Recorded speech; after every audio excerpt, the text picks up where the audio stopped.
President Trump's vaccine executive order is coming under fire, and it's not just Democrats who are disappointed at the president's latest move. Joining us now, Republican Senator Bill Cassidy, who is also an MD. Senator, it's great to have you this morning. You think it's, I guess, bad policy here to recommend fewer vaccines, different formulations, as this executive order does?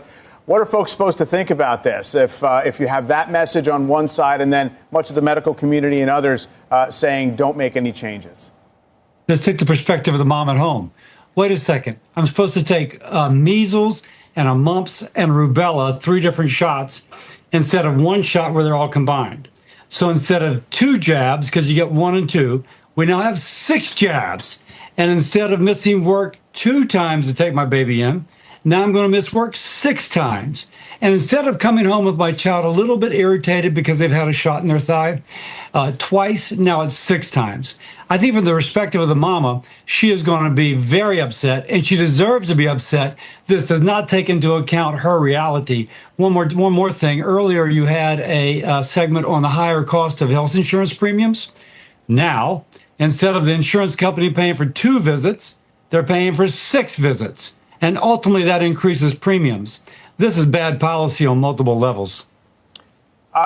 Bad policy, and I guess I also wonder just how this will have a chain reaction, if it will at all, in terms of there was discussion of, some states, kind of loosening vaccine mandates for public schools and things like that. So I don't know. On one level, the president campaigned on something like this. His appointees, some of whom you've supported, kind of said they were going to do this. So where does that leave us? Actually, RFK said he was not going to change the ACIP schedule. That was a discussion that I had. But this is the president's executive order. Now, what I would tell the parents, talk to your pediatrician. There's a reason these are put into place. They're put into place because of the risk that your child will have in the future, and you can't anticipate when that risk is. The best time to put on a seatbelt is before the accident, not after the accident. And if you will, a vaccine's like a seatbelt. It protects you against something in the future. But this policy, just going back to the basics of it, is that now the mother has to, if you're talking about just the MMR, now the mom has to take the baby in 6 times instead of twice. The baby gets jabbed 6 times instead of twice. The insurance company is paying 6 times instead of twice, which drives up the premium. And she misses work 6 times instead of twice. This is just bad policy for that mother and her baby. So then, to Mike's point, you ultimately voted to confirm RFK Jr. As secretary, and then you also recently cleared the way for Erica Schwartz's confirmation as CDC director. Do you regret those decisions?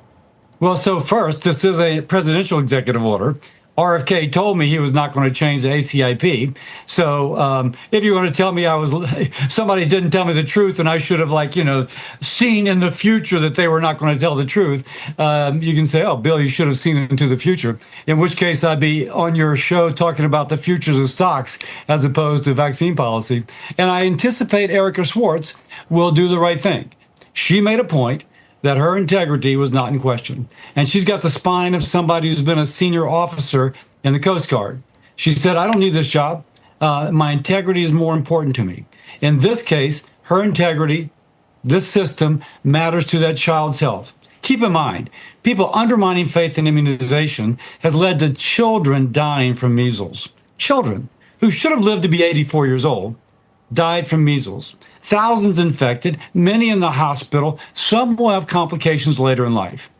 When you start just messing around with immunization schedules, you may not think you're having consequences. It is real consequences. And it's consequences in terms of children dying.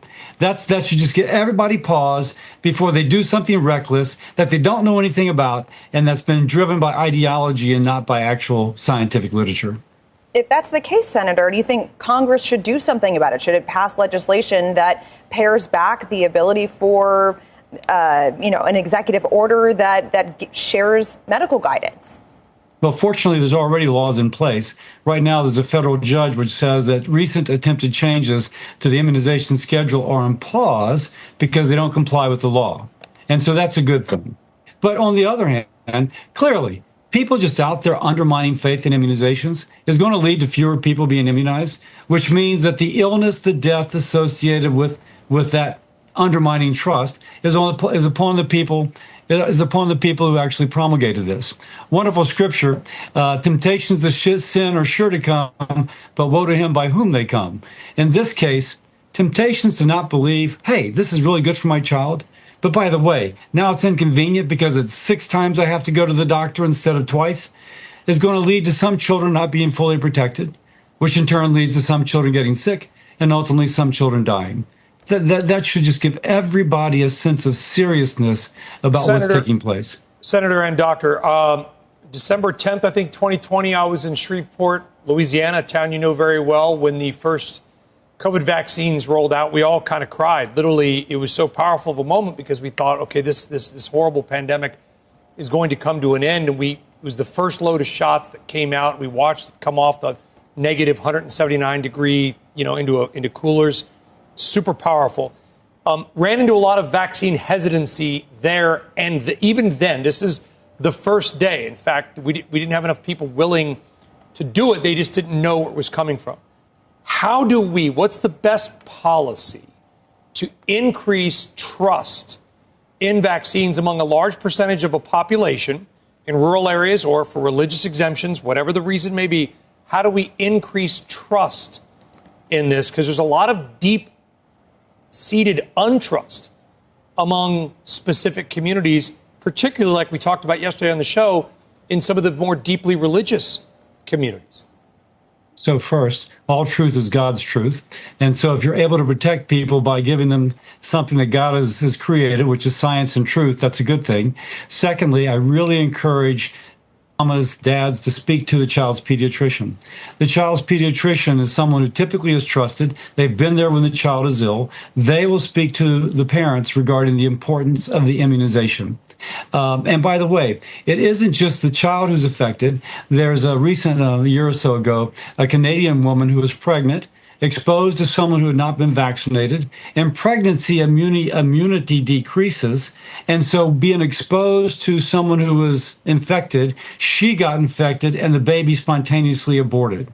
If you're pro-life, you should be pro-vaccine because you're not just protecting yourself or your child, you're protecting other people. And so speak to your pediatrician. Think it through. But your child's health will be dependent upon this. My life is colored. I have taken care of people who are not vaccinated, who have died from or almost died from illnesses that if they had been vaccinated, they would not have gotten. When I attended LSU, I drove a man to work who had polio, and we had to get him out of the car with a crank, and he was a quadriplegic. Now we have polio vaccine.